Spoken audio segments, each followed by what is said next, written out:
भाई यूनिट 3 काफी ज्यादा इंटरेस्टिंग और क्रेजी है। मतलब लिटरली हम मेथड्स और टूल्स देखने वाले कैसे हम हैकिंग कर सकते हैं। मतलब प्रैक्टिकली तो नहीं, लेकिन मैं काफी हद तक प्रैक्टिकली आपको समझाने की कोशिश करूंगा। तो भाई मतलब काफी खुराफाती दिमागों में जो है ना काफी सारी चीजें दौड़ेगी। मतलब यार इस यूनिट में बहुत ज्यादा मजा आने वाला है। आपको हर एक चीज मैं अच्छे से समझाने की कोशिश करूंगा। तो देखो मैं हमेशा ये बोलता हूँ कि नोट्स को प्रिंट करो और मेरे साथ लेकर बैठो। मैं जो ड्रॉ करूँगा, डायग्राम बनाऊंगा, वो आप साथ में बनाते रखना। तो फिर बाद में आपको कभी रिवाइज करने की ज़रूरत नहीं पड़ेगी। एक बार ही आपको सब कुछ समझ में आ जाएगा और सब कुछ याद होता चला जाएगा। अब देखो सबसे पहले देखते हैं इंट्रोडक्शन। इंट्रोडक्शन मतलब फालतू की बकवास। कहने का मतलब ये है कि भाई आज के डिजिटल वर्ल्ड में काफ़ी ज़्यादा क्राइम होते जा रहा है। काफ़ी सारे हैकर्स जो है ना टूल्स और मेथड यूज़ करते हैं क्राइम करने के लिए। काफ़ी सारे तरीके यूज़ करते हैं हमारे डेटा को चोरी करने के लिए और वायरसेस डालने के लिए। और काफ़ी सारी ट्रिक्स यूज़ करी जाती है लोगों के डेटा को चोरी करके पासवर्ड वगैरह निकालने के लिए या फिर उनका बैंक अकाउंट खाली करने के लिए। ये सब बकवास है बात है। अब हम देखने वाले एक एक करके टूल्स और मेथड्स। इस पूरी यूनिट में हम टूल्स और मेथड्स देखेंगे। सबसे पहली चीज़ है प्रॉक्सी सर्वर्स। अब देखो ये कोई टूल नहीं है, लेकिन ये हैकर्स द्वारा यूज़ की जाने वाली एक टेक्नोलॉजी बोल सकते हो। तो प्रॉक्सी सर्वर्स और एनोनिमाइजर्स क्या होता है? सबसे पहले प्रॉक्सी सर्वर्स क्या होता है? देखो सर्वर आपको पता होगा। देखो सिंपल वर्ड्स में आपको समझाने की कोशिश करता हूँ। ये आप हो, ठीक है, और आपको जो है ना ये वेबसाइट यूज़ करनी है। आ, ये हो गई एक वेबसाइट। और यहाँ पर आप डायरेक्टली क्या करोगे? आप रिक्वेस्ट करोगे कि भाई मुझे ये वाले नोट्स चाहिए। ठीक है, आपने रिक्वेस्ट करी, ये होगी आपकी रिक्वेस्ट। अब क्या होगा? अब ये बोलेगा अच्छा आपको ये नोट्स चाहिए, तो ये आपको वापस से आपको नोट सेंड कर देगा। आपने रिक्वेस्ट किया, आपको डेटा रिसीव हो गया। ठीक है, अब ये सिंपल आपको पता होगा वेबसाइट कैसे काम करती है। आप हो और ये वेबसाइट है। ये हो आप, ये है वेबसाइट। तो यहां से आपने रिक्वेस्ट करी, आपको नोट्स मिल गए। ठीक है, अब भाई जहां ये नोट्स वाली जो वेबसाइट है उसको पता है कि भाई ये तो आप हो, ये तुम हो, तुमने रिक्वेस्ट की थी। अब इसके पास आपकी इंफॉर्मेशन। अब आप चाहते हो कि मैं इससे नोट्स तो डाउनलोड कर लूं, लेकिन इसे पता ना चले मैं कौन हूं। तो आप क्या करोगे? प्रॉक्सी सर्वर का यूज करोगे। अब यहां पर आप डायरेक्टली रिक्वेस्ट वगैरह करने की जगह ना बीच में एक दूसरा सर्वर यूज करोगे। ये हो गया एक सर्वर। आप इसको रिक्वेस्ट भेजोगे। आपने रिक्वेस्ट भेजी कि भाई मुझे ना वो वाले नोट्स चाहिए। वो बोलेगा ठीक है यार, मैं आपको वो वाले नोट्स ला कर दे दूंगा। अब ये उस नोट्स वाली वेबसाइट पर रिक्वेस्ट भेजेगा। अब ये नोट्स वाली वेबसाइट को लगेगा कि ये तो भाई कोई XYZ बंदा है, इसको नोट्स चाहिए। अब इसको आपका रियल नाम नहीं पता चलेगा वेबसाइट को, ये आपको दे देगा वापस से। और जब इस सर्वर पर आ गया, ये आपको लौटा कर दे देगा। कितना सिंपल है। तो ये होता है प्रॉक्सी सर्वर। अब हैकर्स भाई प्रॉक्सी सर्वर्स का यूज करता है ताकि हैकर्स की आइडेंटिटी ना पता चल सके। समझ रहे हो ना? अब आपको थोड़ा अच्छे समझ में आया होगा। हैकर कोई भी वेबसाइट को वेबसाइट पर जाता है, कोई डेटा चोरी करता है, कुछ भी करता है। अब वो वेबसाइट वाला देखे कि भाई कौन था बंदा, उस पता ही नहीं चलेगा। बीच में प्रॉक्सी सर्वर यूज कर रखा था। तो आप भी डायग्राम बना सकते हो। यहाँ पर यही सारी डेफिनेशंस दे रखी है कि रिक्वेस्ट करते हो, फिर बाद में जो है आपको वापस से वो सारी चीज़ें मिल जाती है। एक तो आपका आईपी एड्रेस जो है ना रियल वाला, वो हाइड हो जाएगा। आईपी एड्रेस हाइड हो गया तो आपकी सारी इन्फॉर्मेशन ही हाइड होगी, लोकेशन हाइड होगी, काफ़ी सारी चीज़ें हाइड हो जाती है। तो एनोनिमस रहने के लिए जो है ना हैकर्स इस चीज़ का यूज़ करते हैं। अब किस किस तरह के प्रॉक्सी सर्वर्स होता है? एक हो गया फॉरवर्ड प्रॉक्सी सर्वर। ये क्या है? ये यूज़र के बिहाफ पर काम करता है, यूज़र की आइडेंटिटी हाइड करके रखता है वेबसाइट से। एक हो गया रिवर्स प्रॉक्सी। ये क्या है? ये सर्वर के बिहाफ पर काम करता है। ये जो है यूजर यूज कर रहा था फॉरवर्ड प्रॉक्सी। अब ये जो रिवर्स प्रॉक्सी है, ये सर्वर यूज करता है। वो खुद को यूजर से बचाने की कोशिश करता है कि भाई हमारी वेबसाइट को तुम डायरेक्ट यूज मत करो, पहले प्रॉक्सी पर जाओ, फिर हम प्रॉक्सी को वो डेटा देंगे जो आपको चाहिए। तो ये वेबसाइट वाले जो ना अपने लिए यूज करता है, सर्वर अपने लिए यूज करता है अपनी सेफ्टी के लिए। एक हो गया ट्रांसपेरेंट प्रॉक्सी। इसमें क्या है? यूजर की आईपी हाइड नहीं होती है। ये मेनली मॉनिटर और फिल्टर करने के लिए यूज की जाती है। अब मॉनिटर और फिल्टरिंग काफ़ी सारे पर्पस में यूज़ की जा सकती है। मतलब बेसिकली हैकर्स यूज़ नहीं करते, बस मैंने आपको बता दिया ये एक चीज़ होती है। एनोनिमस प्रॉक्सी, इसमें क्या है? एनोनिमस रहने के लिए यूज़ की जाती है, जो कि यूज़र की आईपी हाइड करता है, जो कि मैंने अभी आपको एग्जाम्पल बताया। तो इसमें क्या होता है? वेबसाइट को जो है ना प्रॉक्सी का पता होता है पर यूजर का नहीं पता होता है। अभी जो मैंने आपको डायग्राम बनाकर एग्जांपल बताया था, एनोनिमस प्रॉक्सी का मैंने आपको बताया था। High anonymity proxy, elite proxy भी बोलते हैं इसको। इसमें क्या है, यूजर की आइडेंटिटी कंप्लीटली हाइड कर देता है और साइबर क्रिमिनल्स जो होते हैं ना वो 100% इसी को यूज करते हैं। 100% मतलब इसको प्रेफर करता है। अब ये सब चीजें कैसे काम करती है ये मैं आपको अब और डिटेल में बताना शुरू करता हूँ। देखो एनोनिमाइजर्स क्या होते हैं। एनोनिमस, आप एनोनिमस वर्ड को समझते होंगे, मतलब अपनी आइडेंटिटी हाइड करना। मैंने किसी के वीडियो पर फोटो पर कमेंट किया लेकिन अपने नाम से नहीं करा तो मैं एनोनिमस हो गया, मतलब मेरी आइडेंटिटी हाइड हो गई। मतलब आइडेंटिटी हाइड करने वाला इंसान एनोनिमस हो गया। अब एनोनिमाइजर क्या हुआ, जो टूल या फिर मेथड यूज किया जाए एनोनिमस रहने के लिए। मतलब एनोनिमस रहने के लिए क्या क्या टूल हम यूज कर सकते हैं। एक तो भी हमने खुद ही देखा, प्रॉक्सी सर्वर हम यूज कर सकते हैं एनोनिमस रहने के लिए। तो ये वही बात है, साइबर क्रिमिनल्स क्यों यूज करते हैं भाई एनोनिमस रहने के लिए, इलीगल एक्टिविटीज करने के लिए, ताकि भाई गवर्नमेंट वगैरह को पता ना चल सके और इनविजिबल रहे ऑनलाइन। अब ये कैसे एनोनिमस हम रह सकते हैं, देखो काफ़ी सारे तरीके होते हैं एनोनिमस रहने के लिए। एनोनिमाइजर्स मतलब कौन कौन से टूल्स हो सकते हैं जिनका यूज़ करके हम एनोनिमस रह सकते हैं। वेब बेस्ड एनोनिमाइजर, अब इसमें क्या होता है, मेरा इंस्टाग्राम पेज है kkword.in, मैंने उसमें जो है ना बताया था कि आप जो है ना कुछ ऐसी वेबसाइट होती है जो कि बैन होती है ना, लेकिन हम उसको यूज़ करना चाहते हैं। अब उसको यूज़ करने के लिए हम क्या करते हैं, वीपीएन लगाते हैं। लेकिन कुछ ऐसी वेबसाइट होती है जो वेबसाइट जो है ना बैन नहीं होती है, मतलब नॉर्मल वेबसाइट है कोई भी, मान लो xyz.com।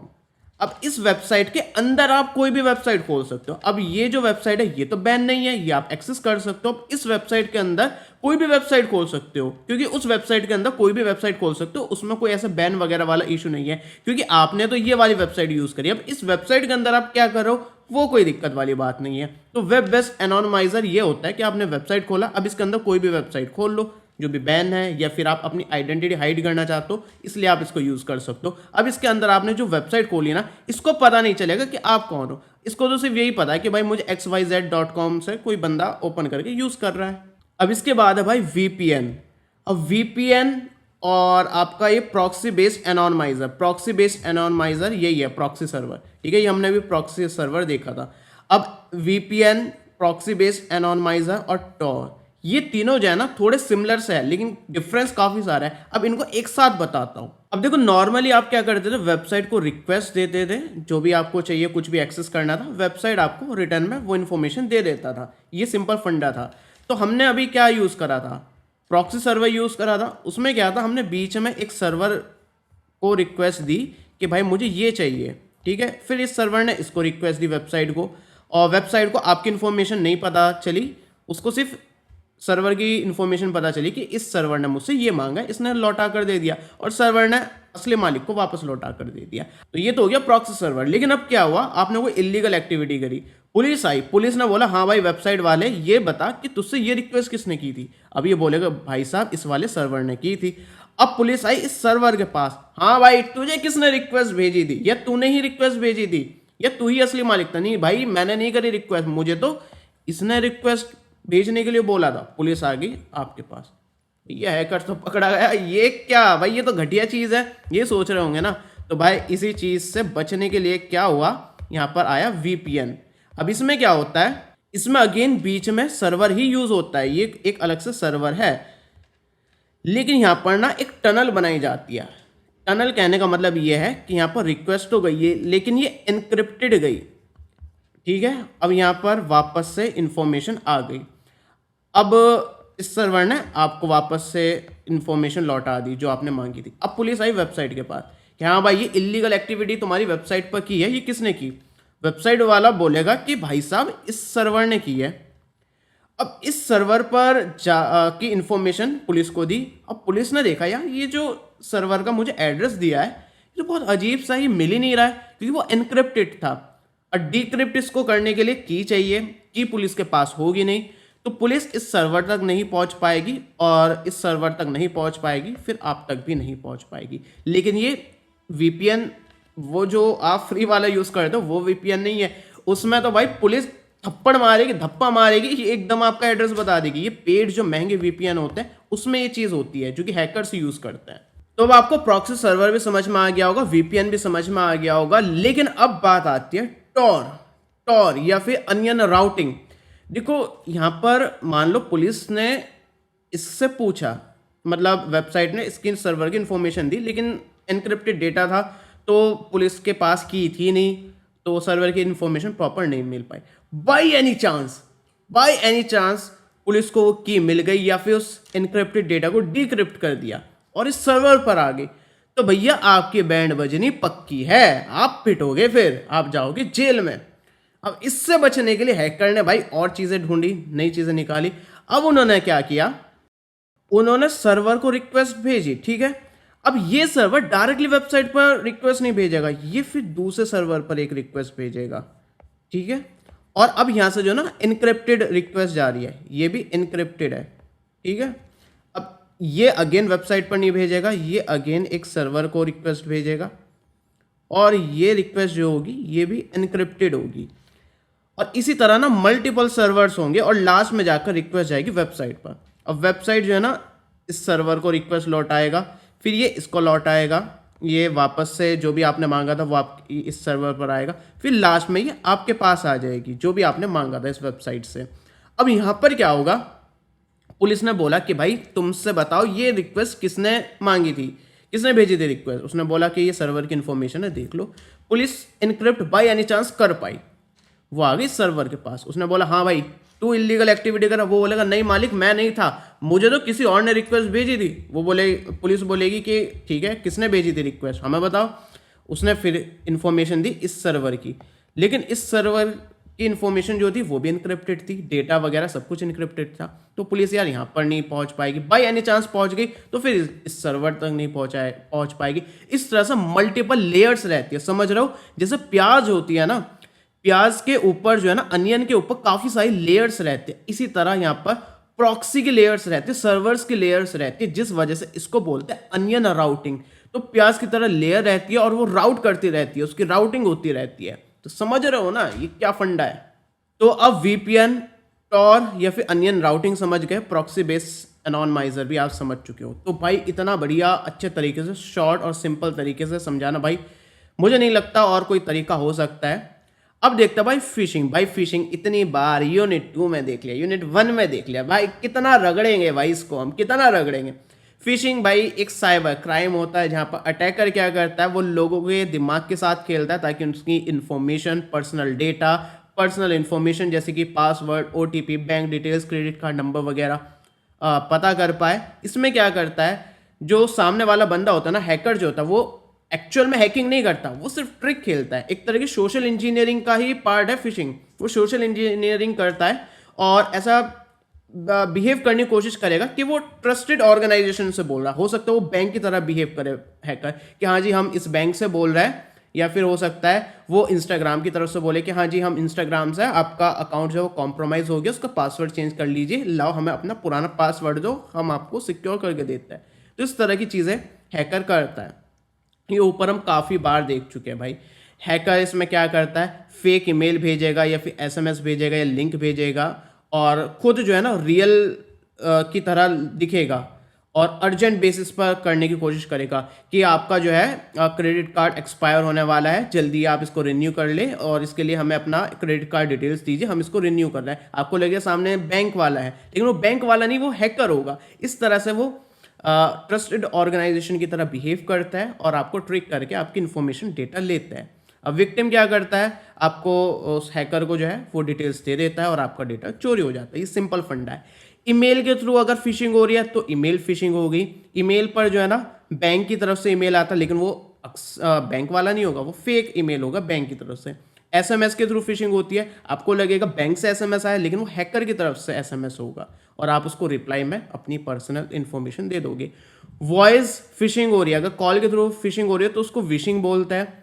अब इसमें क्या होगा, वो बैंक की तरफ से बोलेगा कि मैं बैंक से बोल रहा हूँ, लेकिन वो एक्चुअल में बैंक की तरफ से नहीं होगा। इसी तरह स्पीयर फिशिंग होता है, इसमें कोई स्पेसिफिक पर्सन जो है उसको टारगेट किया जाता है पर्सनल इन्फॉर्मेशन लेने के लिए, और वो पर्सनल इन्फॉर्मेशन यूज करता है रियल दिखने के लिए।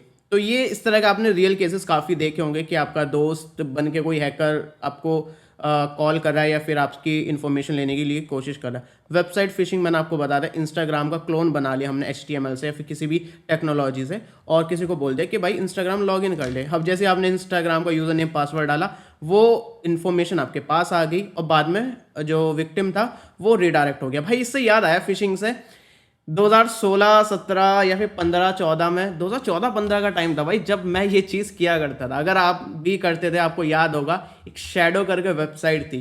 मतलब ये जो HTML की वेबसाइट बनाने के लिए बोल रहा था, ये बनाने की ज़रूरत ही नहीं, ऑलरेडी एक टूल था। उस टूल पर काफ़ी सारी वेबसाइट की फिशिंग वाले वो रहते थे। हम उसमें इंस्टाग्राम का एक नकली पेज लिंक क्रिएट करके दोस्त को भेज देते थे और वो उसको लॉगिन करता था, उसका यूज़र नेम पासवर्ड आ जाता भाई। काफ़ी दोस्तों के साथ मैंने बहुत गलत किया, उनके यूज़र नेम पासवर्ड लेके उनकी पर्सनल चैट्स देखी, और भाई मैंने की लॉगिंग भी किया था, आगे उसका भी मैं एग्जांपल से बताऊंगा।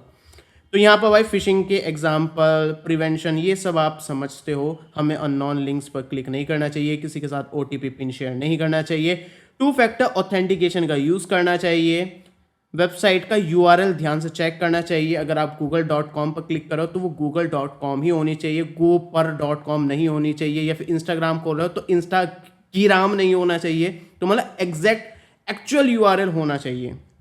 पासवर्ड क्रैकिंग, मतलब पासवर्ड कैसे क्रैक किए जाते हैं, मतलब पासवर्ड कैसे पता किए जाते हैं, हैकर कैसे पासवर्ड पता कर लेता है, ये मैटर्स देखने वाले, बहुत इंटरेस्टिंग है। इसके बारे में मैंने पहले KK वर्ड पर वीडियो डाल रखा है, कोशिश करूंगा पिन कमेंट में आपको वो वीडियोस दे दूं ताकि आप और डिटेल में एक्स्ट्रा जानना चाहते हो तो आप देख सकते हो। देखो सबसे पहला है brute force attack. Brute force attack, brute force आपने कोडिंग में भी पढ़ा होगा। हम ब्रूट फोर्स यूज करता है किसी भी एरे में कोई भी एलिमेंट ढूंढने के लिए, मतलब एक एक करके चेक करता है किसी एरे में वो एलिमेंट है या फिर नहीं। समझ में नहीं आया तो मैं आपको बता देता हूँ, अभी तक आपने कोडिंग नहीं की है तो इसमें क्या होता है, देखो मान लो किसी का फ़ोन है, उसमें 4 पिन का वो लगा हुआ है, पासवर्ड पिन लगा हुआ है, मतलब 4 डिजिट का। तो आप क्या करोगे, 1 2 3 4 डालकर देखोगे, 8 9 5 2 डालकर देखोगे, रैंडम डाल के देखोगे। इसमें क्या होता है ब्रूट फोर्स में, हम हर एक कॉम्बिनेशन को ट्राई करके देखेंगे। हम पहले शुरू करेंगे 0 0 0 0, अगर इससे नहीं खुला तो हम ट्राई करेंगे 0 0 1, ये भी नहीं काम किया, 0 0 2। इसी तरह हम अलग अलग तरह के कॉम्बिनेशन सीक्वेंस में डाल के चलेंगे तो हम आ गए इस कॉम्बिनेशन पर, इससे भी नहीं खुला, फिर हम इससे नेक्स्ट डालकर देखेंगे, इससे नहीं खुला, फिर हमने डालकर देखा ये, इससे भाई खुल गया। तो भाई आप सोच रहे होंगे यार ये तो खतरनाक चीज़ है, ऐसे तो कोई भी किसी का पासवर्ड खोल सकता है। भाई सही में खोल सकता है, इसलिए 4 डिजिट का रखा है तो जल्दी क्रैक होगा। अगर ये 6 डिजिट का होता तो ज़्यादा टाइम लगता क्रैक करने में। तो समझिए ना, जब भी आप पासवर्ड बनाते हो तो हर कोई वेबसाइट यही सजेस्ट करती है कि लंबा पासवर्ड रखो। क्यों रखो वो अब आप समझ गए होंगे। अब आप सोचो कि यार फिर भी ये तो फिर भी खतरनाक चीज़ है। हाँ भाई खतरनाक है। इससे बचने के लिए एक और चीज़ आपने देखी होगी, जब आप इंस्टाग्राम या फिर किसी भी वेबसाइट पर पासवर्ड डालते हो ना, 2-3 बार गलत डाल दिया तो बाद में कैप्चा पूछने लगता है। वो इसीलिए पूछता है, कोई ब्रूट फोर्स अटैक तो नहीं कर रहा। आपने इतने सारे पासवर्ड डाले, वो समझ जाएगा भाई कुछ तो गड़बड़ है। अब यहाँ पर आ जाएगा कैप्चा।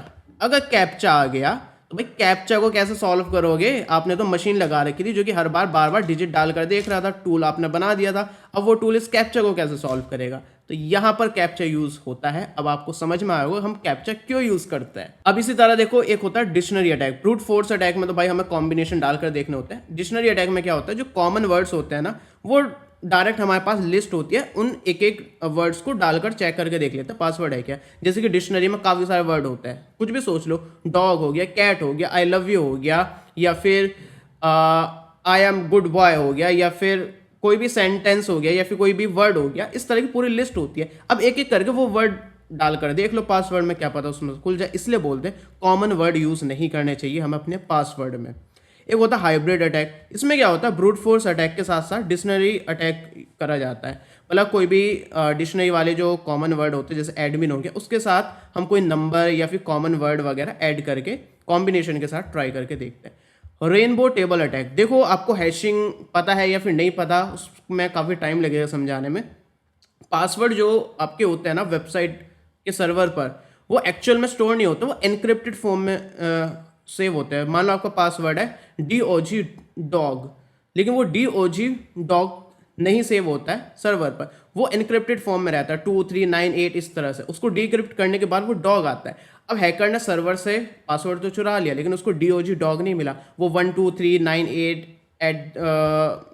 / इस तरह से रैंडम सा मिला। अब उसकी ना डिक्रिप्ट वाली कुछ लिस्ट होती है, वो उनको ट्राई करके देखता है कॉम्बिनेशन से कि वो डिक्रिप्ट हो पाता है या फिर नहीं।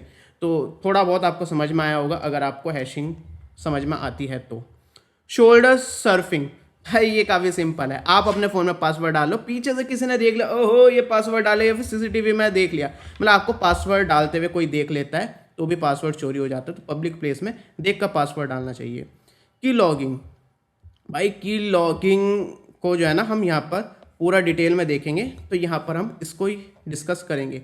तो प्रिवेंशंस क्या है भाई, स्ट्रॉन्ग और लंबा पासवर्ड यूज़ करो, कॉम्प्लेक्स पासवर्ड यूज़ करो, कॉमन वर्ड यूज़ मत करो, 2 फैक्टर ऑथेंटिकेशन का यूज़ करो, और पब्लिक में पासवर्ड टाइप मत करो, एंटीवायरस का यूज़ कर सकते हो। की लॉगर्स क्या होता है, की लॉगर्स जो है ना एक तरह का टूल होता है जो कि हर एक की के रिकॉर्ड को सेव करता है। आपने ए दबाया तो वो सेव कर लेगा कि आपने ए दबाया, आपने कीबोर्ड में बी दबाया तो स्टोर कर लेगा आपने बी दबाया। अब ऐसे तो स्टोर करता रहेगा हर एक की को, ऐसे तो किसी दिन आप पासवर्ड टाइप करोगे वो भी स्टोर हो जाएगा। हाँ भाई, इसी तरह आपका पासवर्ड हैक हो जाता है की लॉगर के थ्रू। साइबर क्रिमिनल जो है होता है वो इसी तरह पासवर्ड, पिन और ओटीपी जो है ना हैक कर लेता है। अब ये सॉफ्टवेयर बेस्ड भी हो सकता है या फिर ये आपका हार्डवेयर बेस्ड भी हो सकता है। देखो यार, ये जो है ना सच मैंने लिटरली काफ़ी यूज़ किया था। मतलब ये जो मैं चीज़ बता रहा हूँ कोई बहुत सुपर हैकर वाली चीज़ है नहीं, ये कॉमन आप भी हैकिंग टूल्स यूज़ कर सकते हो। मैं यूज़ करता था भाई बहुत टाइम पहले, अब मुझे ज़रूरत नहीं पड़ती। मैं पता नहीं, पहले मतलब चुल थी, नया नया चीज़ें मैं सीख रहा था तो मैं ट्राई करता था। तो आपके एंड्रॉयड फ़ोन में कीबोर्ड होता है, जैसे गूगल कीबोर्ड यूज़ करते हो आप या फिर कोई भी कीबोर्ड यूज़ करते हो, इसी तरह एक और कीबोर्ड आता था लेकिन वो कीलॉगर होता था। तो मैं क्या करता था, अपने फ़ोन में नॉर्मली गूगल कीबोर्ड यूज़ करता था, एंड्रॉयड का डिफ़ॉल्ट कीबोर्ड यूज़ करता था। लेकिन मेरे दोस्तों को ना मेरे फ़ोन में फ़ोटोज़ क्लिक करना या फिर इंस्टाग्राम पर लाइव जाने का शौक था, तो वो क्या करते थे, मेरे फ़ोन में इंस्टाग्राम लॉगिन करते थे। तो पता है कीबोर्ड के नीचे ही हम कीबोर्ड स्विच कर सकते हैं, तो मैं अपना की लॉगर वाला कीबोर्ड में स्विच कर देता था। तो उसके सामने जो कीबोर्ड खुलकर आता वो की लॉगर वाला कीबोर्ड था। तो जब वो यूज़र नेम लिखता था, जब वो पासवर्ड टाइप करता था, तो बैकग्राउंड में जो जो कीबोर्ड में की दब रही है ना, वो बैकग्राउंड में सेव होती रहती थी, कौन कौन सी की दबी है, प्रेस हुई है। तो भाई मुझे पता चल जाता था उनका यूज़र नेम, उनका पासवर्ड, किसी को मैसेज किया है तो वो पता चल जाता था। तो यार ये चीज़ होती है। तो अब आपको समझ में आ गया होगा और याद भी रहेगा की लॉगर क्या होता है। सॉफ्टवेयर बेस्ड मैंने एग्जांपल दिया अपना रियल लाइफ वाला, तो ये हमने क्या करा, सॉफ्टवेयर का यूज़ किया। अब सॉफ्टवेयर का यूज़ देखो, वेबसाइट पर जो है ना जावास्क्रिप्ट के कोड में भी हम डाल सकते हैं। जब वेबसाइट में कोई भी इंफॉर्मेशन डालेगा, कीबोर्ड में टाइप करेगा, तो वो बैकग्राउंड में हैकर के पास इंफॉर्मेशन चली जाती है। फॉर्म बेस्ड भी होता है। फॉर्म बेस्ड में क्या होगा, फॉर्म में आप कुछ भी की एंटर करें, की बाय की डेटा स्टोर नहीं होता, लेकिन फाइनली फॉर्म में क्या डेटा एंटर किया, पूरा सेंटेंस या जो भी आपने लिखा वो बैकग्राउंड में स्टोर हो जाता है, हैकर के पास चला जाता है। हार्डवेयर बेस्ड की लॉगर, आप क्या करो, कंप्यूटर में, जैसे कॉलेज का ही कंप्यूटर है यार, ये साइबर कैफे में कंप्यूटर है, वहाँ पर कीबोर्ड वगैरह सब कुछ लगा, एक छोटा सा की लॉगर पेन ड्राइव जैसा दिखता है। मतलब एक की लॉगर आता है जो कि पेन ड्राइव की शेप में होता है, बस वो आपको किसी के भी कंप्यूटर में लगाना है।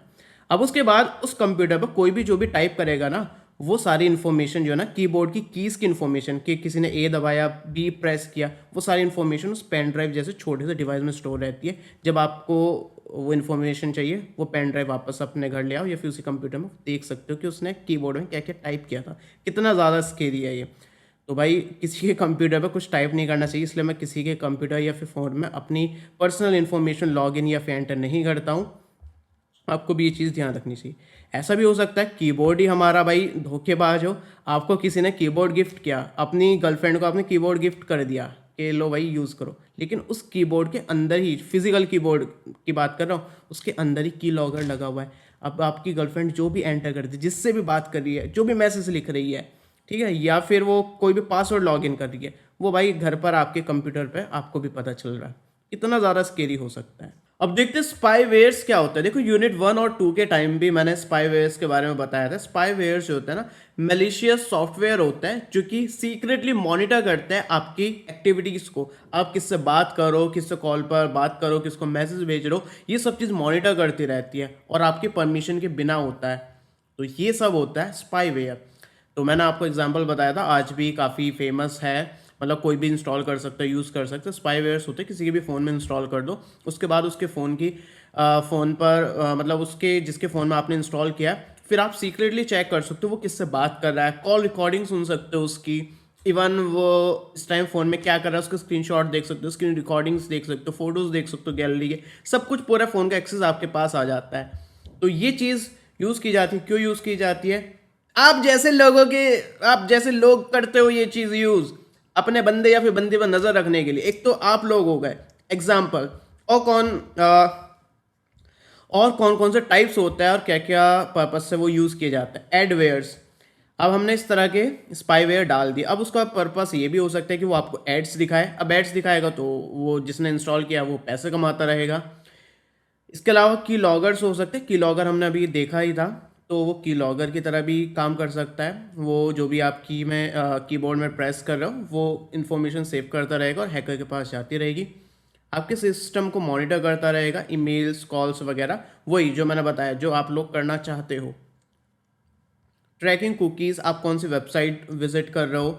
ट्रोजन स्पाईवेयर, अब ट्रोजन क्या होता है ये हम आगे भी देखेंगे। एक तरह का एक जेन्युइन लुकिंग सॉफ्टवेयर होता है, एप्लीकेशन होता है। जैसे कि आपने मूवी देखने के लिए कोई एप्लीकेशन डाउनलोड की, तो आप आराम से मूवी देख रहे हो, मतलब जेन्युइन लग रहा है आपको, लेकिन साथ में उसके अंदर कुछ चीज़ छुपी है जो कि आपके डेटा को चोरी कर रही है, सेंसिटिव डेटा को चोरी कर रही है बैकग्राउंड में। कैसे प्रिवेंट कर सकते हो? प्रिवेंशन आगे जितने भी मैं चीज़ें और भी दिखाऊंगा सभी में सिमिलर रहता है, तो बार बार मैं रिपीट नहीं करूंगा। जैसे कि एंटीवायरस यूज़ कर सकते हो, एंटी स्पाईवेयर यूज़ कर सकते हो, सस्पिशियस लिंक्स पर क्लिक नहीं करना चाहिए हमें, ट्रस्टेड वेबसाइट से, ट्रस्टेड एप्लीकेशन से ही हमें सॉफ्टवेयर या फिर कोई फाइल्स डाउनलोड करनी चाहिए, अपने ऑपरेटिंग सिस्टम को अपडेटेड रखना चाहिए, एप्लीकेशन अपडेटेड रखनी चाहिए, फायरवॉल का यूज़ करना चाहिए, पब्लिक नेटवर्क या फिर पब्लिक कंप्यूटर का यूज़ नहीं करना चाहिए। अब वायरसेस और वॉर्म्स क्या होता है? अब देखो, वायरसेस आपने बहुत पुरानी टर्म आपने सुनी होगी। वायरस जो होती है ना, ये मतलब वैसा वायरस नहीं, बायोलॉजिकल कंप्यूटर वायरस के बारे में बात कर रहे हैं।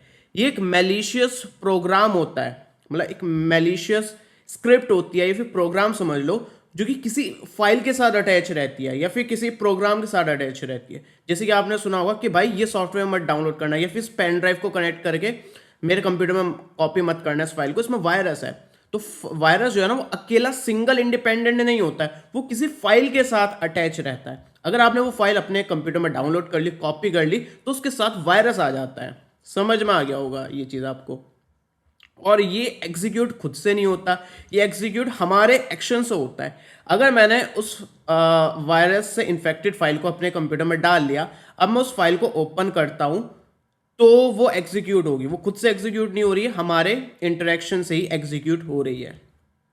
यहाँ पर इसकी कैरेक्टरिस्टिक्स देख सकते हो, ये होस्ट फाइल से अटैच रहती है और ये कैसे भी स्प्रेड हो सकती है। आपने यूएसबी पेन ड्राइव लगाई, उसमें था वायरस तो आ गया, आपने कुछ डाउनलोड किया तो हो गया।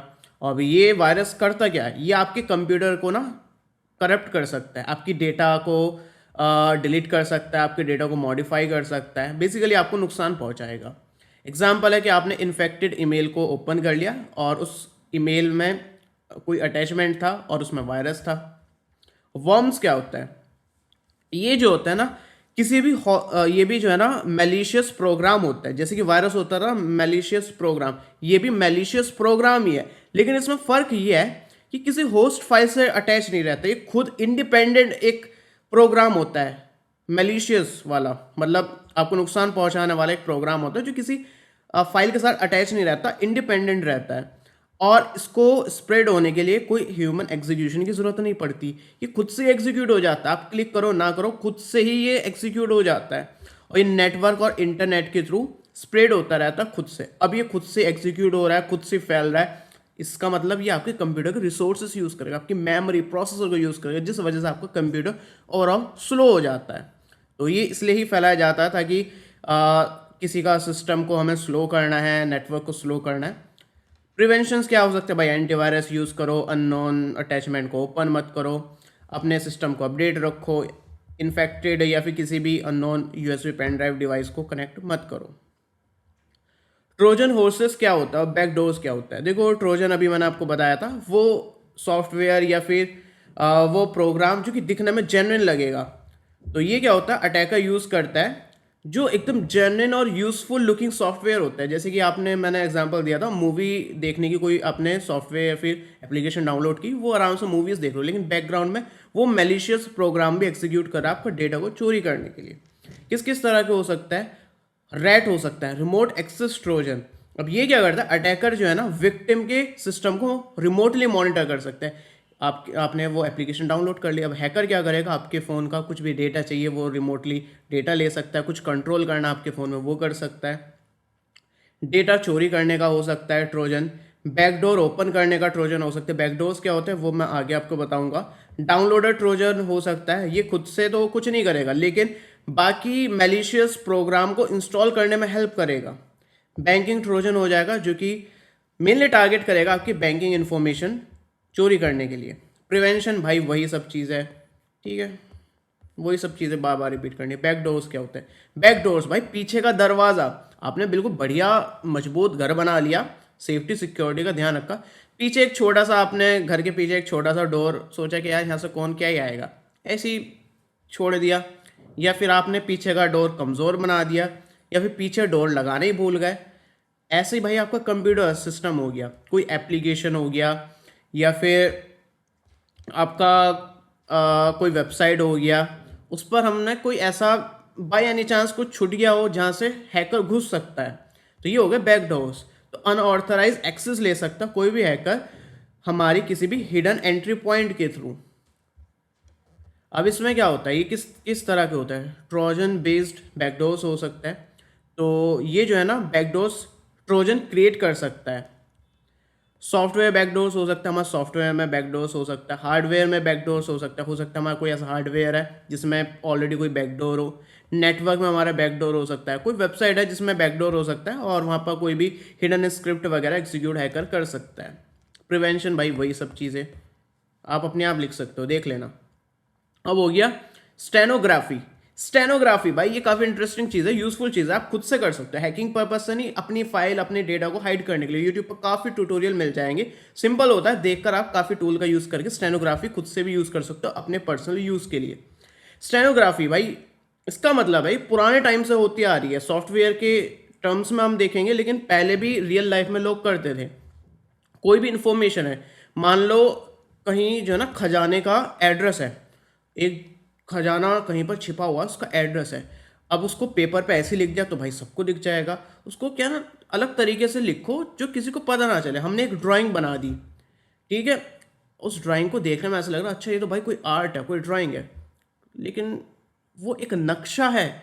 उसमें सीक्रेटली देखोगे तो लाइंस बनी हुई है एक नक्शे की, लेकिन वो देखने में ड्राइंग लग रही है। इसका मतलब ये है कि स्टेनोग्राफी एक तरीका होता है जिसमें हम अपनी कोई इंफॉर्मेशन, कोई भी फाइल को हाइड कर पाए एक नॉर्मल दिखने वाली फाइल के अंदर। मतलब हमें वो आर्ट लग रही थी लेकिन उसके अंदर हमारी सीक्रेट इंफॉर्मेशन थी। तो यही हमारे कंप्यूटर्स में होता है, हम अपनी कोई भी सीक्रेट इन्फॉर्मेशन को हाइड कर सकते हैं किसी दूसरी फाइल के अंदर, जैसे कोई इमेज हो गया या फिर ऑडियो वीडियो टेक्स्ट के अंदर अपनी फाइल को हाइड कर सकते हैं और किसी को शक भी नहीं जाएगा कि हाँ इसमें कुछ हिडन होगा।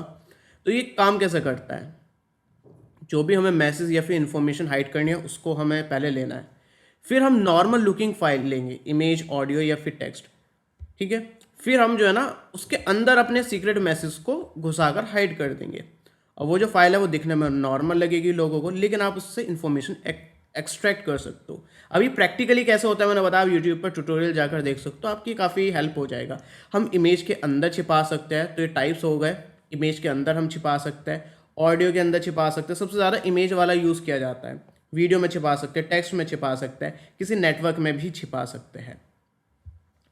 अब डॉस और डीडॉस अटैक क्या होता है, देखो मैंने आपको यूनिट 1 में शायद बताया था, डिनाइल ऑफ सर्विस, और डीडॉस अटैक होता है डिस्ट्रीब्यूटेड डिनाइल ऑफ सर्विस। तो डॉस समझ लिया तो डीडॉस अटैक भी आपको समझ में आ जाएगा। अब डॉस मैंने आपको पहले भी बताया था कि कोई भी वेबसाइट होती है ना उसकी बैंडविड्थ की कुछ लिमिट होती है। जैसे कोई वेबसाइट है, अभी मैंने यूनिट 1 में भी एग्जांपल बताया था, नेटफ्लिक्स की भी एक लिमिट है कि एक टाइम पे इतने यूजर्स ही रिक्वेस्ट डाल सकते हैं नेटफ्लिक्स पर या नेटफ्लिक्स देख सकते हैं, उससे ज़्यादा लोग नेटफ्लिक्स को खोलेंगे तो नेटफ्लिक्स क्रैश हो जाएगा, वो डाउन हो जाएगा। तो अभी स्ट्रेंजर थिंग्स का नया सीज़न आया था, इतने सारे लोगों ने एक ही टाइम पर स्ट्रेंजर थिंग्स देखना शुरू कर दिया, तो नेटफ्लिक्स डाउन हो गया था, क्रैश हो गया था।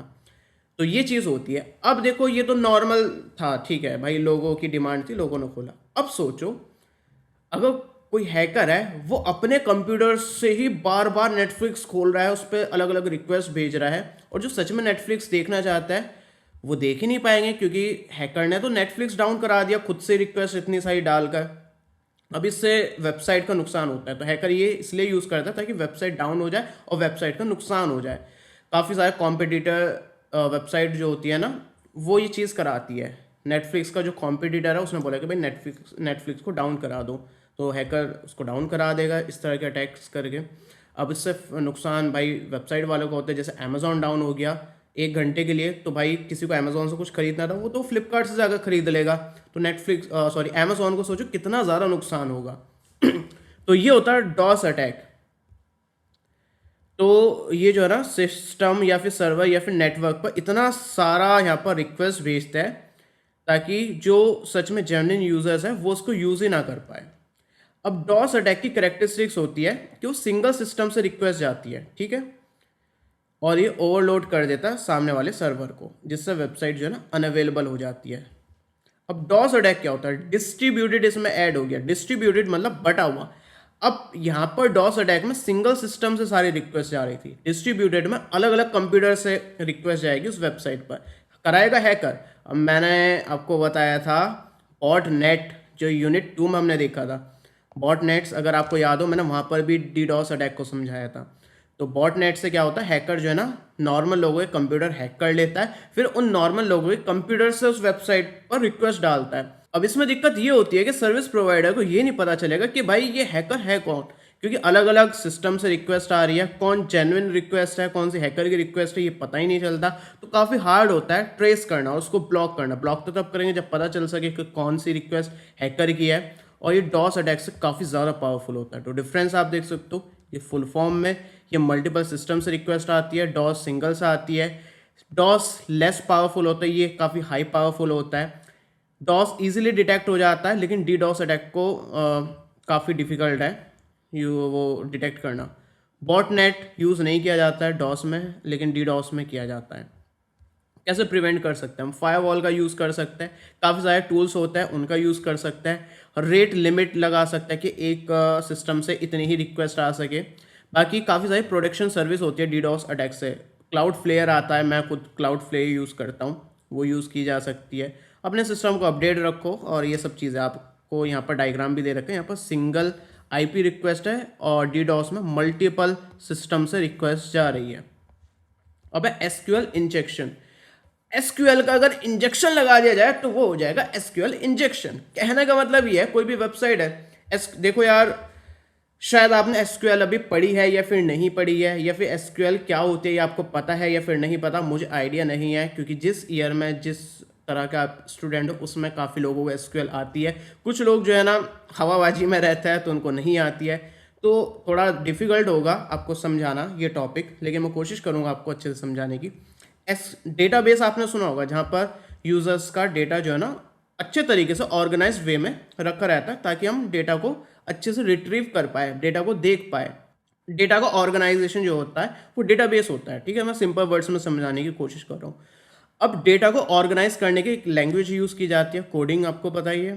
तो वो लैंग्वेज काफ़ी सारी होती है, जिसमें से एसक्यूएल एक लैंग्वेज है जिसका हम यूज़ करते हैं डेटाबेस बनाने के लिए। उसमें से कोई भी डेटाबेस में से कोई डेटा निकालना है, उसकी क्वेरी लिखने के लिए, मतलब कोड लिखने के लिए एसक्यूएल हम यूज़ करते हैं। अब कोई वेबसाइट है, जैसे कि उसमें ये इनपुट फील्ड है कि यूज़र नेम और पासवर्ड डालना है, ठीक है। हम यहाँ पर यूज़र नेम और पासवर्ड नॉर्मली लिख देते हैं, लेकिन हैकर क्या करेगा, यहाँ पर ना एसक्यूएल की क्वेरी लिखेगा, मतलब एक कोड लिख देगा। अब ये जो कोड इसने यहाँ पर लिखा ना, वो कोड जो है ना डेटाबेस में जाकर स्टोर हो जाएगा। उसको लगेगा नॉर्मली आपने अपना यूज़र नेम या फिर पासवर्ड लिखा है, लेकिन वो चला जाएगा डेटाबेस में। एसक्यूएल की आपने क्वेरी यहाँ पर लिख दी।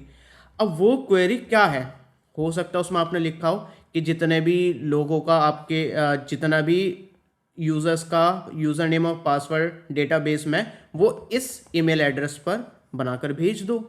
तो कुछ भी हो सकता है, या फिर डेटाबेस में कुछ टेबल बनी हुई है, कुछ डेटा है, तो उस क्वेरी में ये हो सकता है कि ये वाली जो टेबल है इसको इसके साथ मर्ज करके स्क्रीन पर मुझे दिखा दो।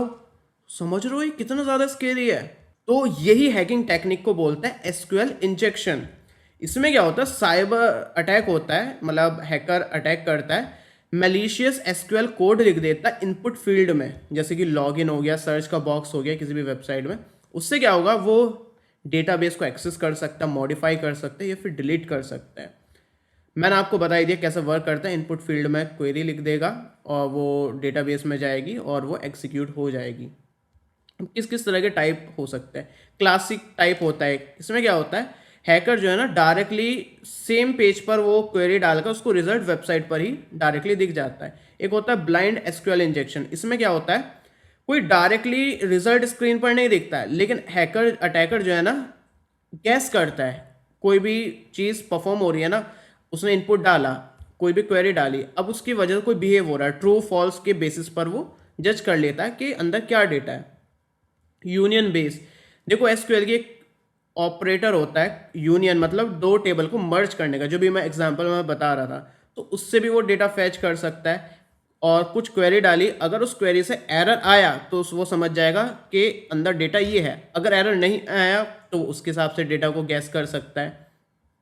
जैसे कि किसी का यूज़र नेम पता करना है, उसने डाला कि भाई ये यूज़र नेम है या फिर नहीं, अगर एरर आया तो समझ जाएगा यूज़र नेम नहीं है, अगर एरर नहीं आया तो समझ जाएगा यूज़र नेम इसके अंदर है। तो इस तरह की कुछ टेक्निक्स होती है। प्रिवेंशन भाई यही है कि क्वेरीज जो है उनको वैलिडेट करो, इनपुट को वैलिडेट करो, यूज़र ने क्या इनपुट डाला उसको चेक करो उसने क्या डाला, और कुछ गड़बड़ है तो उसको सैनिटाइज करो, उसको प्रॉपरली ठीक करो। और बाकी जो एरर्स वगैरह दिखते हैं स्क्रीन पर उसको स्टॉप कर दो।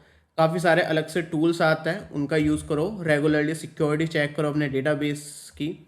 बफर ओवरफ्लो, अब देखो अटैकर जो है ना एक अटैक यूज़ करते हैं, देखो इसको थोड़ा प्रोग्राम को आपको समझना पड़ेगा, जो कि आप अपकमिंग ईयर्स में पढ़ोगे। एक मेमोरी क्या होता है, स्टैक क्या होता है, क्यू क्या होता है, और स्टैक बफर क्या होता है, ये सब चीज़। लेकिन मैं कोशिश करता हूँ ईजी वे में समझाने की। कोई भी प्रोग्राम है, कोई भी सॉफ्टवेयर है, एप्लीकेशन है, प्रोग्राम है, वो जो है ना एक फिक्स साइज मेमोरी रखता है उससे रिलेटेड इंफॉर्मेशन रखने के लिए, यूज़र का इनपुट स्टोर करने के लिए एक फिक्स साइज की मेमोरी रहती है। अब हैकर क्या करेगा, जितना वो साइज है उससे ज़्यादा इनपुट दे देगा, उससे मेमोरी क्या होगी, वो भर जाएगी, ओवरफ्लो करने लगेगी। अब वो जो ओवरफ्लो हो रही है, वो इन्फॉर्मेशन जो मेमोरी से बाहर जा रही है, वो क्या करेगी, अपने बराबर की मेमोरी में स्टोर करनी शुरू कर देगी। उससे क्या होगा भाई, इतनी ज़्यादा रैम का, इतनी ज़्यादा मेमोरी का कंजप्शन हो जाएगा कि कंप्यूटर ही जो है ना वो क्रैश हो जाएगा। तो मकसद ये है कि कंप्यूटर क्रैश कर दो या फिर प्रोग्राम को क्रैश कर दो। हैकर का ये मकसद हो सकता है, या फिर कोई मलिशियस कोड एग्जीक्यूट करने का भी मकसद हो सकता है। तो मकसद भाई बहुत अलग अलग होता है। अब इसके टाइप्स हो गए, देखो स्टैक जो होती है ना, मेमोरी जो होती है वो स्टैक हो सकती है या फिर हीप हो सकती है। ये अब आप पढ़ोगे या शायद आपने पढ़ लिया होगा, हीप आपने पढ़ा होगा या फिर स्टैक पढ़ा होगा। तो ये एक तरह का डेटाबेस होता है। हीप में अलग तरीके से डेटा स्टोर होता है, स्टैक में अलग तरीके से होता है। अगर स्टैक टाइप का वो यूज़ हो रहा है, क्या यूज़ हो रहा है, क्या बोला था यार मैंने, डेटा स्टोर करने के लिए, तो ये स्टैक बेस्ड हो गया। और हीप हो रहा है तो हीप बेस्ड हो गया। स्टैक बेस में जो है ना प्रोग्राम का एग्जीक्यूशन का फ्लो चेंज हो जाता है, और हीप में क्या होगा, डायनेमिकली मेमोरी एलोकेशन जो होती है उसको अफेक्ट कर देता है। तो ये काफ़ी सारी टेक्निकल चीज़ है जो शायद अगर आपने अभी पढ़ा होगा, प्रोग्रामिंग या फिर ऑपरेटिंग सिस्टम पढ़ा होगा, कैसे काम करता है, डेटा स्ट्रक्चर पढ़े होंगे, तो शायद आपको समझ में आया होगा। नहीं तो आपको इतना थोड़ा बेसिक सा आइडिया ले लेना है। कैसे प्रिवेंट कर सकते हैं, यूज़र का इनपुट को वैलिडेट करो, टूल्स यूज़ करो, सॉफ्टवेयर को अपडेटेड यूज़ करो, और एक सिक्योर प्रोग्रामिंग लैंग्वेज का यूज़ करो, और कंपाइलर के सिक्योरिटी फीचर्स का यूज़ करो। काफ़ी सारे सिक्योरिटी फीचर्स कंपाइलर के अंदर ही होते हैं, उसका यूज़ कर सकते हैं। अब आइडेंटिटी थेफ्ट क्या होता है, आइडेंटिटी मतलब आईडी थेफ्ट, किसी की आईडी चुराना। सोचो यार, किसी की आईडी चुरा कर हैकर क्या कर सकता है, कांड कर सकता है। अब फंसेगा कौन, जिसकी आईडी होगी। एग्जाम्पल बताता हूँ, मैं हूं हैकर, मैंने आपकी गाड़ी चुरा ली और आपकी गाड़ी से जाकर किसी को ठोक दिया।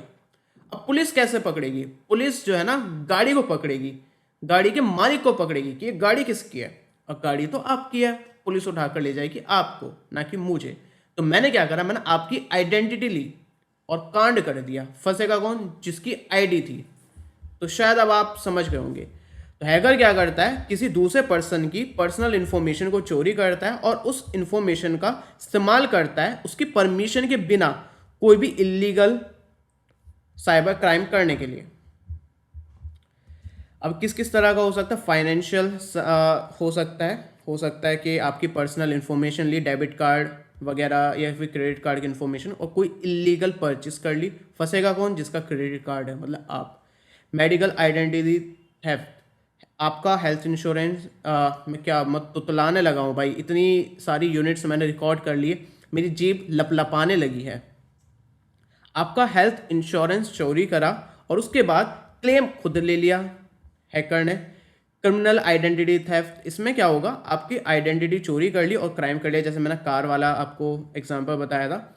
टैक्स आइडेंटिटी थेफ्ट, इसमें क्या होगा, आपकी बिहाफ पर हैकर आईटीआर फाइल करेगा और जो आपका रिफंड है टीडीएस और टीसीएस, वो रिफंड खुद ले लिया उसने।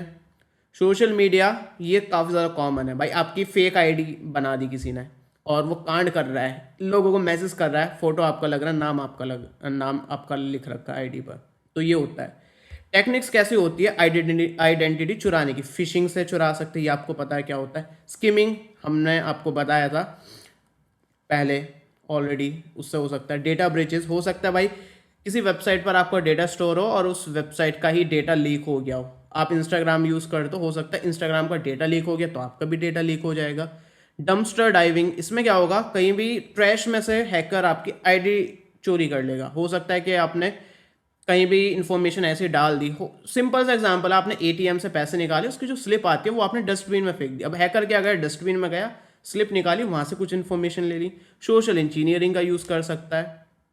प्रिवेंशन भाई वही है, अपनी पर्सनल आईडी को संभाल के रखो, स्ट्रॉन्ग पासवर्ड यूज़ करो, टू फैक्टर ऑथेंटिकेशन का यूज़ करो, अपने फाइनेंशियल स्टेटमेंट्स को रेगुलरली चेक करते रहो, सिक्योर डिवाइस यूज़ करो, पब्लिक नेटवर्क का यूज़ मत करो, किसी के साथ सेंसिटिव डॉक्यूमेंट इन्फॉर्मेशन शेयर मत करो, और सोशल मीडिया पर केयरफुल रहो, बच के रहो।